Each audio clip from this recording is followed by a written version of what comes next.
Hi everybody, we're going to look at my Nicol Bolas deck today. This one is kind of set up, not so much a theme deck, but it's got a lot of cards from War of the Spark, which, if you're familiar with the story from War of the Spark, is where Nicol Bolas is finally trying to take over the multiverse, but of course is stopped. Not a big fan of that myself because I'm kind of a Nicol Bolas fanboy, but anyway. We're going to start out with our commander, which is Nicol Bolas the Ravager for M19. Super simple. You pay blue, black, red, and 1, 4/4 with flying, and when he enters the battlefield, each opponent discards a card. Real simple, real easy. Then you pay 7, and you transform him into his Planeswalker side, which is Nicol Bolas the Arisen. The draw 2 cards, of course, is fantastic. Then you can deal 10 damage to a creature or a planeswalker, so immediate creature removal pretty much, or planeswalker removal. For -4, you can put a creature or planeswalker from a graveyard, not just yours, on the battlefield under your control, and then -12, you exile all but the bottom card of target player's library. So this planeswalker side is very, very devastating. I have actually gotten his -12 off before, and I was playing one-on-one. Opponent was not happy at all. So that's our commander. Of course, on this side we can't really do commander damage.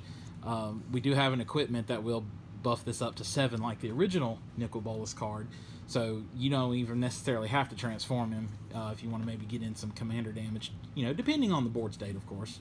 So we're going to go ahead and take a look at the rest of everything. As I said, kind of a theme set around War of the Spark. It's a little bit of a zombie sub-theme. So let's go ahead and take a look at those creatures. Okay, so here's our creatures. First thing we're going to start with is the original Nicol Bolas. Now, of course, this is not the one from Legends. This is from M20, or not M25, but Masters 25.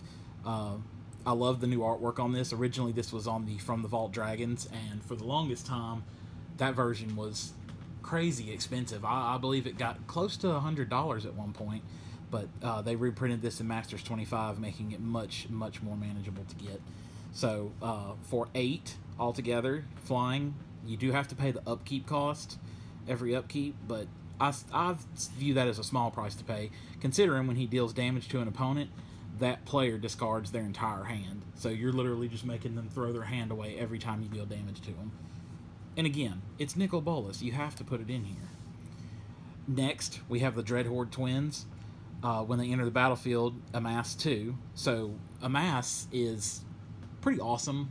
I really like it myself as a mechanic. You either put 2 +1/+1 counters on an army you control, and if you don't have one, you create one. It's a 0/0 black zombie army creature token, and then you put the counters on it. Now, if you've already got one out, then you just put the counters on it. Then at the bottom, we have zombie tokens you control have trample. That is very, very important in this deck. We'll look at all of these in just a second. Then we have the Eternal Skylord. Enters the battlefield, amass 2, similar to the Twins. Then it says zombie tokens you have that you control have flying. So we get both of these out. Our zombie tokens will have flying and trample. Then we have Vizier of the Scorpion. When it enters the battlefield, amass 1. Zombie tokens you control have Death Touch. Again, you might can see where our little zombie sub-theme is going here. And then we have Gleaming Overseer. When it enters the battlefield, amass 1. Zombie tokens you control have Hexproof and Menace. So between these 4 creatures, if we can get any combination, if not all 4 of them out at the same time, I don't want to use the word unstoppable for your zombie tokens, but pretty close to it. Then we have Herald of the Dreadhorde. When it dies, amass 2. Then we have Nightscape Familiar. This is simple, just to make our blue and red spells cost 1 less. Almost everything in this deck is either blue or red. Of course, we do have black, but usually it's going to be one combination of all 3 of those. And then, of course, you can regenerate it. Then we have Dreadhorde Butcher. Comes in with haste, and when it deals damage to a player or a planeswalker, you put a +1/+1 counter on it, and when it dies, it deals damage equal to its power to any target. So you can take out any creature almost, a planeswalker, or an opponent. Maybe not take them out, but you can at least, do some damage to them. Then we have the Kenra Eternal. It has Afflict. When it becomes blocked, defending player loses 1 life. So they're either going to have to take 2 or take 1. Now, obviously they can block with a creature that will kill it, but still, they have to make that choice. Then we have Lord of the Accursed. Other zombies you control get +1/+1. And we can give all of our zombies Menace. So, of course, this applies to any zombie. Our 4 creatures from earlier, that only applies to our zombie tokens, but we have a way of that. Just hang on. Then we have the Digraph Captain. It has Death Touch and also gives other zombies +1/+1. Then, whenever we lose a zombie, target opponent loses 1 life. We also have a couple of demons just because they're awesome. The Overseer of the Damned. When it enters the battlefield, you destroy target creature. And whenever a non-token creature an opponent controls dies, create a tapped 2/2 zombie. So there's one way for us to get zombie tokens. Then we have Harvester of Souls. It's got Death Touch. And whenever another non-token creature dies, I may draw a card. So that's anybody's creatures. Then we have the Scarab God. At the beginning of your upkeep, each opponent loses X life, and you scry X, where X is the number of zombies. So obviously a very good include in this deck. Then we can pay into it to exile creatures from graveyards and make 4/4 black zombies. And of course, when it dies, it goes back to our hand. Then we have another God, God Eternal Bantu. Has Menace. When it enters the battlefield, you sack any number of other permanents and draw that many cards. So let's say we're a little later in the game and we need some cards in our hand. We can just sack some of our zombie tokens or anything and get that back. When it dies, you may put it 3rd from the top of your library. And then we also have the God Eternal Kefnet. This one, I like this one a little bit better than Bantu. You may reveal the first card you draw from... Let's try that again. You may reveal the first card you draw each turn as you draw it. Whenever you reveal an instant or sorcery this way, copy that card, and you may cast that copy. The copy costs 2 less. So we do have some very good targets for this in this deck. We have a couple of we have quite a few instants, actually, and we have a very good handful of sorceries. And then, of course, when it dies, you put it 3rd from the top of your deck. So, those are our creatures. Again, we do have a little bit of a zombie theme going here, from what you've seen, of course. We have a way of generating much, much more tokens than just that one monster, or creature, excuse me. But we'll get to that in just a moment. Alright, we're going to look at our Planeswalkers now. Of course, with this being a Nicol Bolas themed deck, we're going to have all of the Nicol Bolas Planeswalkers in here. So I want to start with the Dragon God. By far, one of my favorite versions of Nicol Bolas is this card. First of all, the art looks amazing. Second, it's not a very expensive Planeswalker, costing only 5. He has a static ability where he has all loyalty abilities of all other Planeswalkers. So not just yours, but your opponent's as well. +1, get to draw a card, and an opponent exiles a card from their hand, or a permanent. -3, destroy target creature or Planeswalker, so that's good itself. And then -8, this is the kicker here.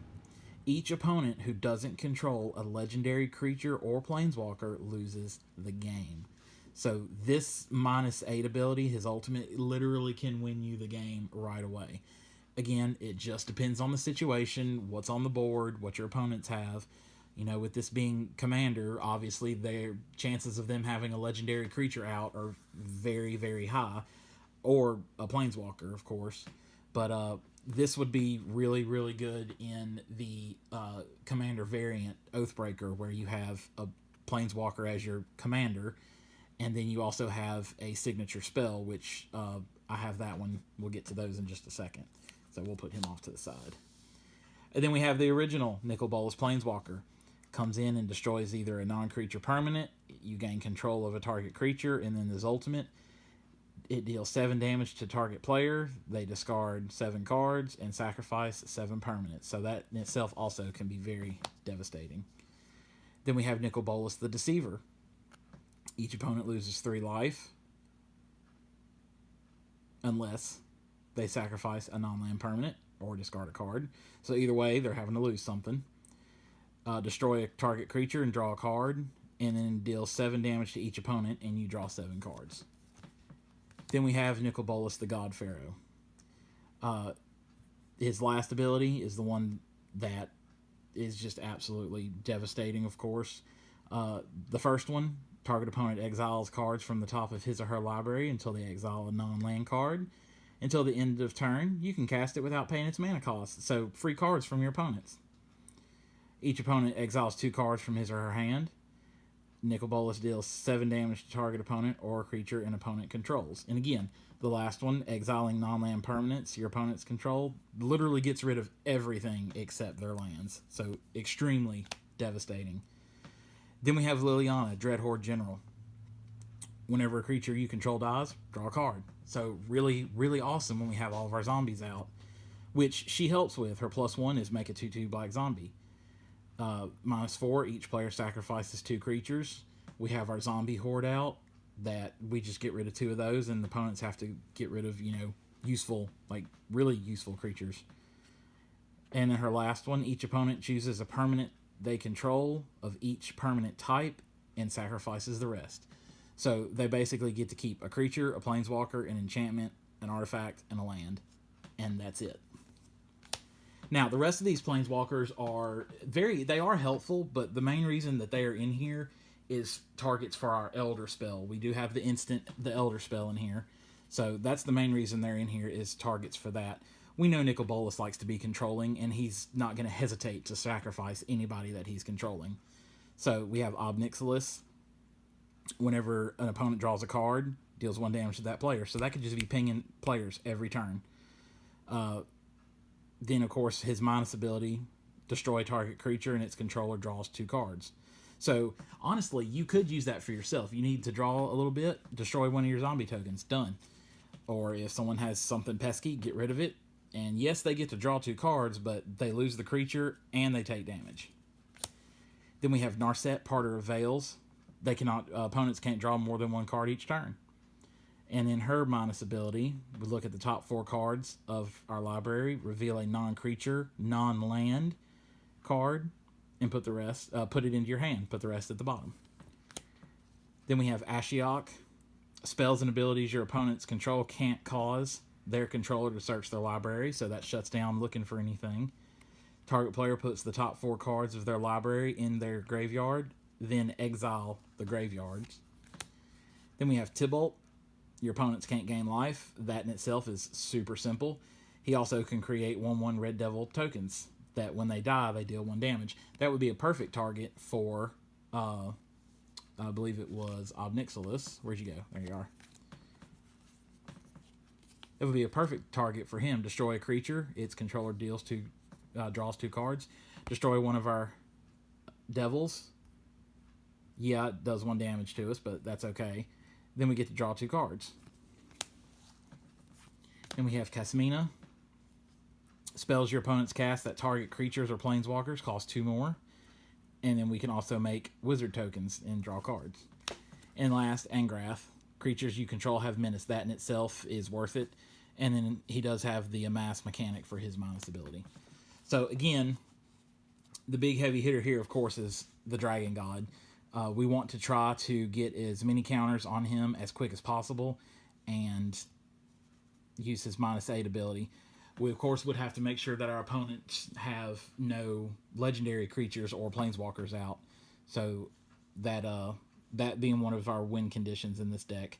I do want to try to get my hands on the, I believe it's the Mythic Edition. Those were highly controversial products that Wizards made. I'll get a copy or a picture of the Mythic Edition to put up here. There's one for the Dragon God and even one for the regular Planeswalker version of Nicol Bolas. So that's all of our Planeswalkers. Let's move on to the next topic. Now we're going to take a look at our enchantments. We have just a few, not very many, but most of them are pretty on theme with what we're trying to do here. The first one is Dreadhorde Invasion. So at the beginning of our upkeep, we lose 1 life and amass 1. So if we don't already have a zombie army token out that turn, we get 1. And if we do have it, it keeps getting stronger and stronger. Whenever a zombie token you control with a power of 6 or greater attacks, it gains lifelink. So if we can get our zombie army beefed up enough it can actually start gaining us this life back. So very, very important. Then we have Patient Rebuilding. Of course, we have this wonderful mural of Nicol Bolas in the back. So at the beginning of your upkeep, target opponent puts the top 3 cards of their library into their graveyard, so they mill 3. And then I get to draw a card for each land. So obviously this would be very well suited against a landfall deck, of course, but we all know that every commander deck's going to have lands in it, whether it's a landfall deck or not, obviously. So we're really hoping for them to discard their lands. That way that gives us some card advantage. Then we have Kaya's Ghost Form. This is here basically to keep our Planeswalkers safe, most notably Dragon God. If that permanent were to die or put into exile, you return it to the battlefield under your control. So it's basically a one-off protection. Then we have Trespasser's Curse. We enchant one of our opponents. Whenever a creature enters the battlefield under that enchanted player's control, that player loses 1 life and I gain 1 life. So another way for us to get some of our our life back. Then we have Liliana's Mastery. This is something else that also buffs our zombies. When it enters the battlefield, I do get to make two 2/2 black zombie tokens. Then we have Painful Quandary. Whenever opponent casts a spell, that player loses 5 life unless he or she discards a card. So this is basically penalizing them for casting anything. Hey, you either have to lose 5 life or get rid of something. So either way, very, very frustrating. And lastly, Omniscience. We all know that Nicol Bolas wants to be all-powerful. He wants to be an omniscient being. So of course we have to have this in here. You may cast spells from your hand without paying their mana cost. So literally anything that we have out, or not have out, but anything we have in our hand will cost 0. So it would be awesome if we could put our ghost form on this, but unfortunately it only works for creatures or for planeswalkers, not just permanents. So another thing with Omniscience is there is a invocation from Amonkhet or Hour of Devastation, I forget which one, of Omniscience, and it's a very, very interesting mural of Nicol Bolas being very, very intimidating and not awe-inspiring. But regardless, I'm going to have that up on the screen too for you guys to look at. It would just be a really neat addition to this deck to switch this out for the Invocation version with Nicol Bolas on it. So those are all of our enchantments. Let's move on to our next topic. Alright, now we have our instants. Not as many. We don't have as many, but some very powerful instants as well. We have first, Commence the Endgame. First, it cannot be countered. You draw 2 cards, and then amass X, where X is the number of cards in your hand. So regardless of how many you have in your hand, you're going to at least get 2 off of this, at least. So this would go well with our Dreadhorde Invasion, which would give our zombie tokens with 6 power or greater lifelink. Very good way to beef those up. Then we have the Tyrant Scorn. We either get to destroy a creature with mana cost 3 or less. So if someone's got just a pesky little 1-drop going, or you can return target creature to its owner hand. So if it's more than 3, you can at least get rid of it for a turn. Then we have a couple of counters. We have No Escape. We can counter a creature or a planeswalker. And if it is countered, it goes into exile, and then we get to scry 1. And then we have Undermine. Counter it, and then that player loses 3 life. And then Counterflux. It can't be countered itself, and it tells us to counter a target spell you don't control. And let's say that our opponents are just putting a bunch of stuff on the stack. If we can hit it with its overload cost, all of it just goes away. Now, 2 very hated cards. Nexus of Fate. To be honest, the main reason I have this card is I was able to catch it for a very good price. So I figured, why not? Yes, 7 mana for an extra turn.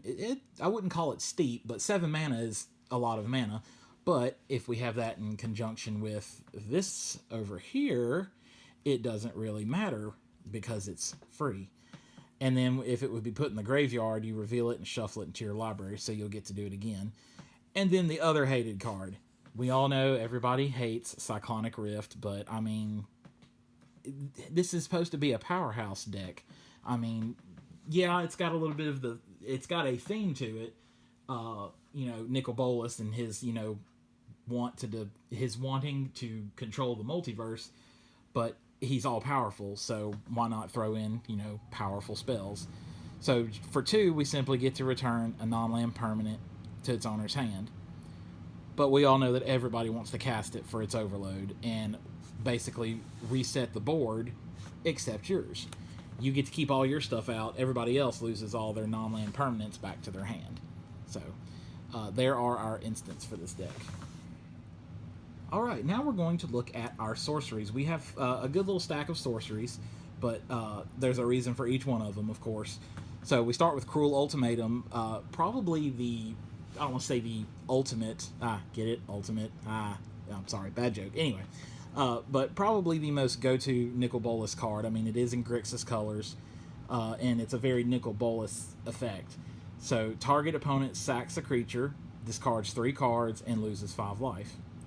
And then you basically get to do the opposite. You return a creature card from your graveyard to your hand, draw 3 cards, and gain 5 life.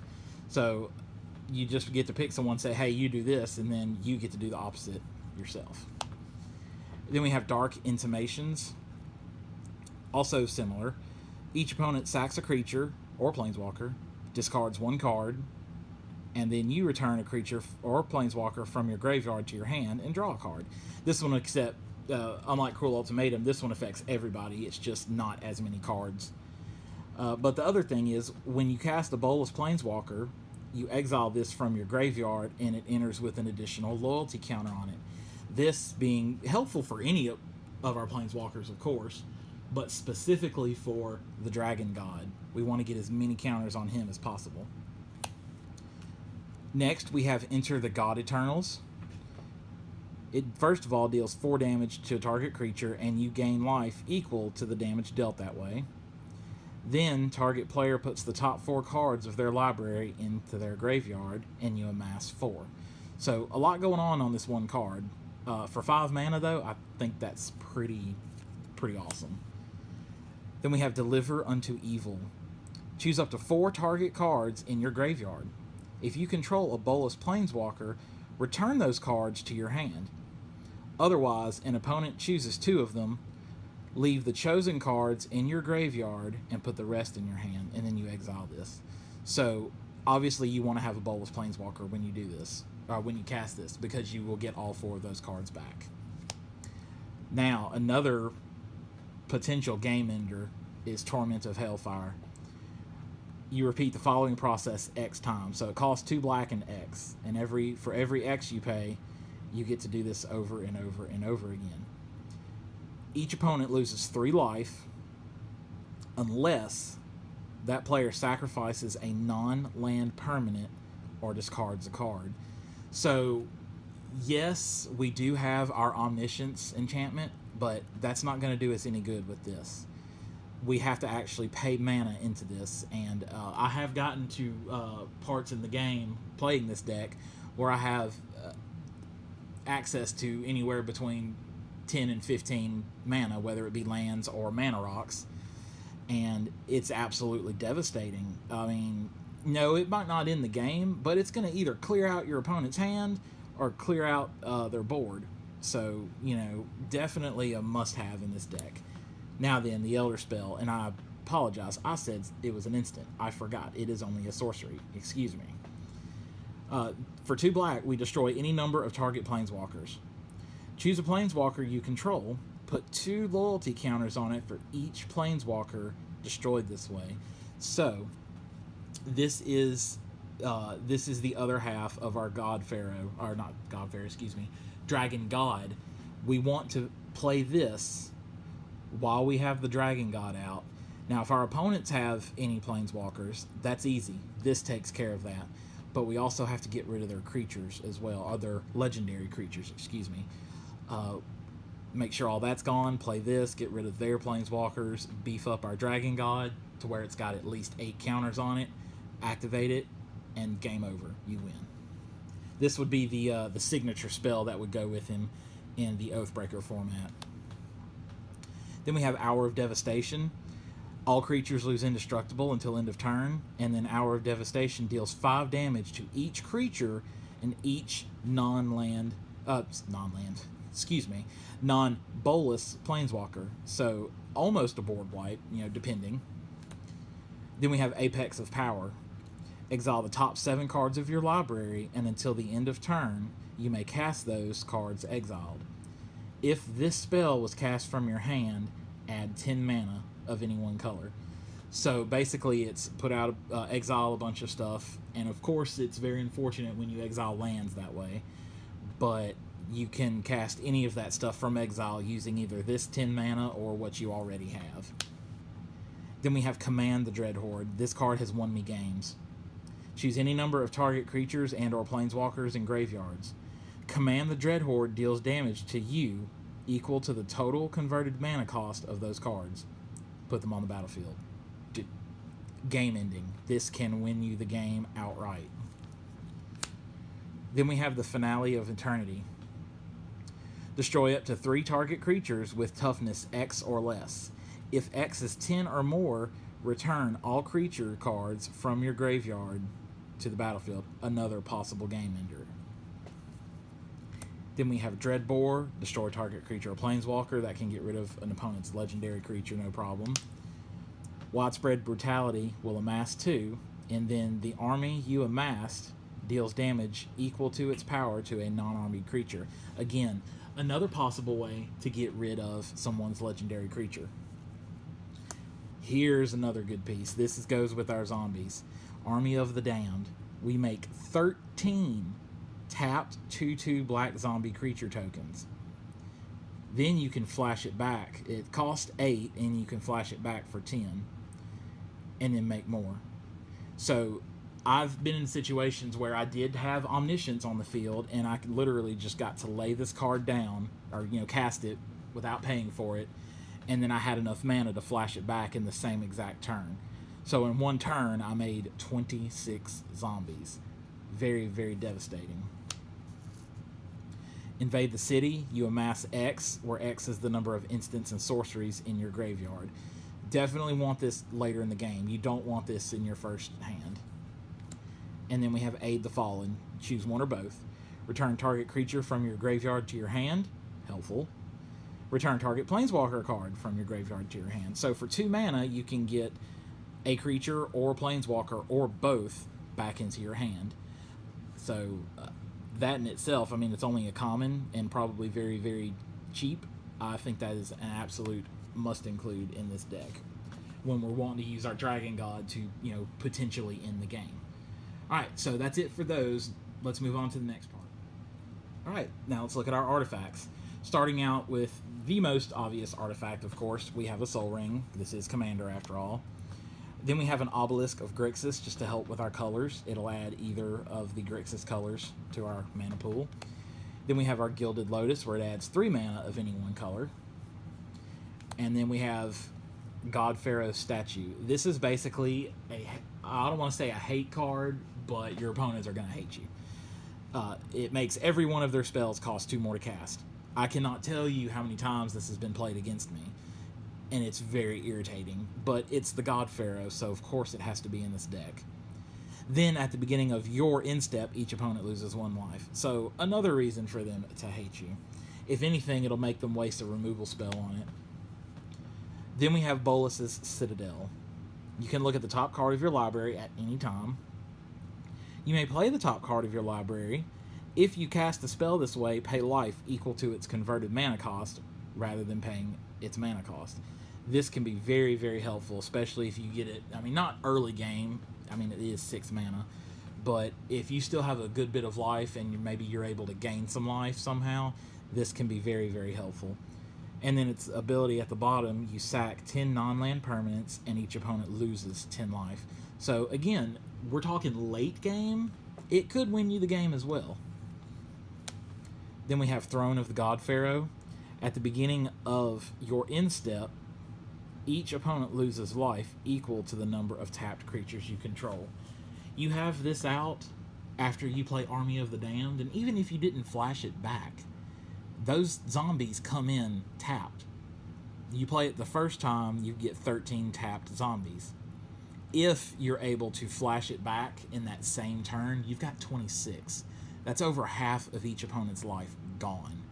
So again, potentially game ending right away. Then we have the Gem of Becoming for some mana fixing. You pay 3 and sack it. You get to get an island, a swamp, and a mountain.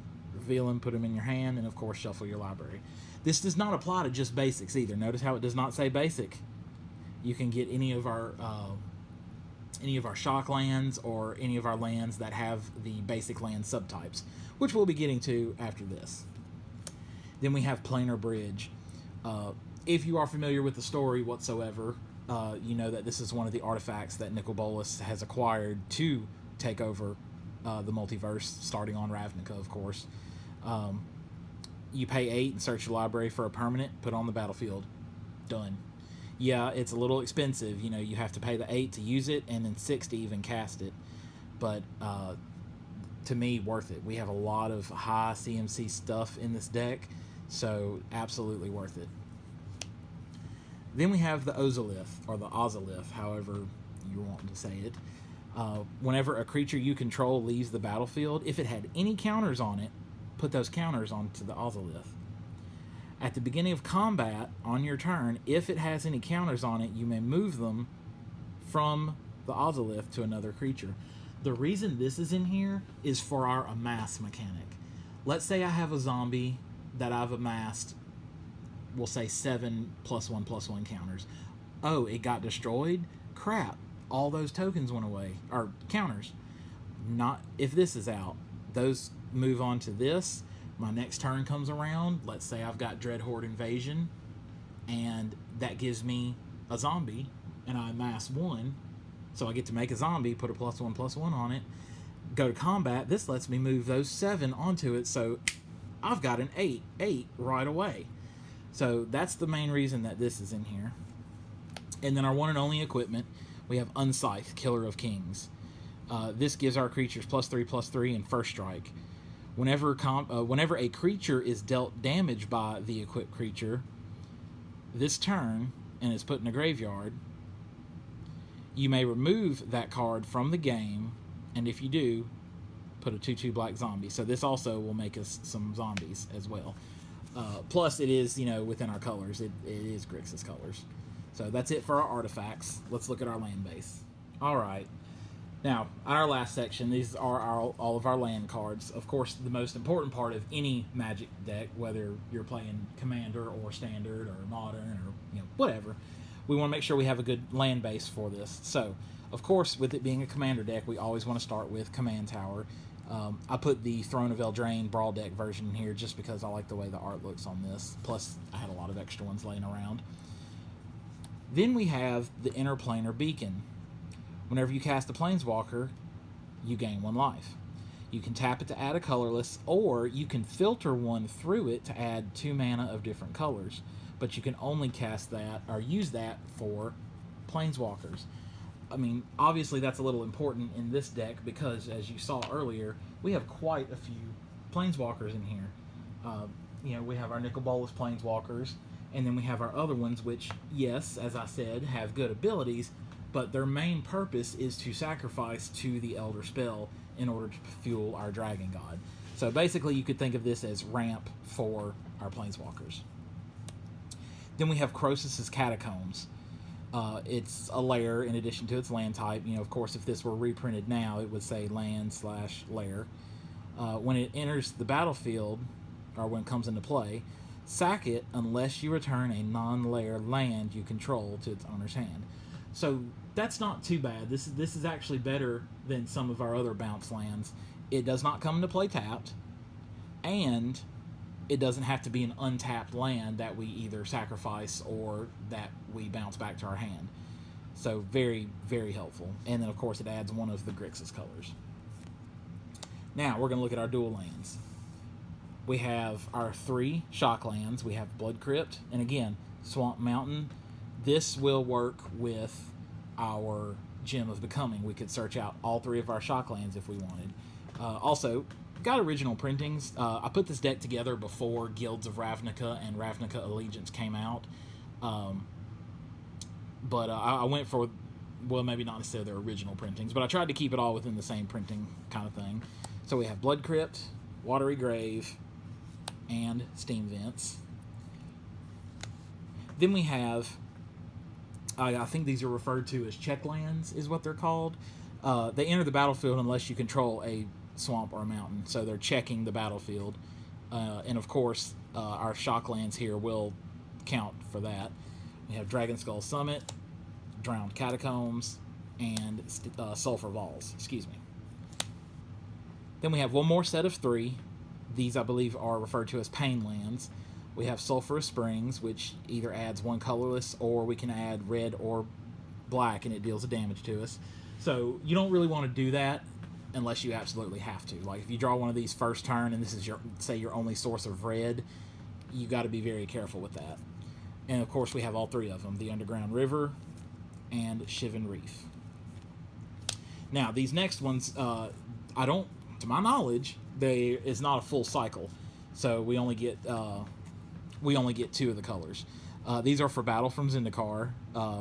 It enters the battlefield tapped unless you control 2 or more basics, and it is also a swamp mountain. It's got basic land types, so this will count for our Gem of Becoming or for our check land.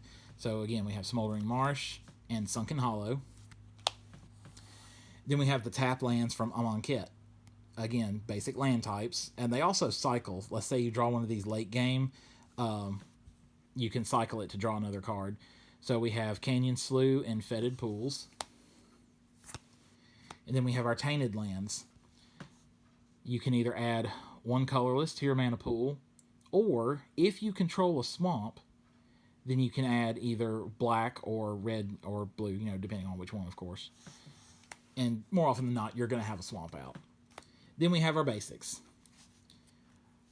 We have 5 of each basic. We have islands. And of course, I had to go for, the full arts. But here's the neat thing that I like. These full arts, you can see, are from Amonkhet. The other ones are from Hour of Devastation. You can see that the sun has moved into the horns and the Hour of Devastation has occurred. The land is all destroyed. It's the exact same picture, except damaged. So I thought that was a really neat inclusion that they made. Just a really small subtlety kind of thing. Something that for me, when I'm kind of building this deck on a theme, fits really well with it. Then we have the swamp. So we have 2 of the regular ones, and then I think, 2 of the regulars and 3 of the destroyed ones. And on these, you can even see in the Hour of Devastation one, looks like there's some blood going on there, so a little graphic. So there's our swamps, 1, 2, and it's 3 of them. And then last, we have our mountains. And same thing, we have 2 from Amonkhet, and then 3 from Hour of Devastation. And again, you can see it's the exact same picture. It's just that this one is the one that's been destroyed. So really, really on theme for this deck. Took me a while to track these down. My normal site that I ordered my cards from did not have them, so I think I resorted to eBay. But regardless, got it completed.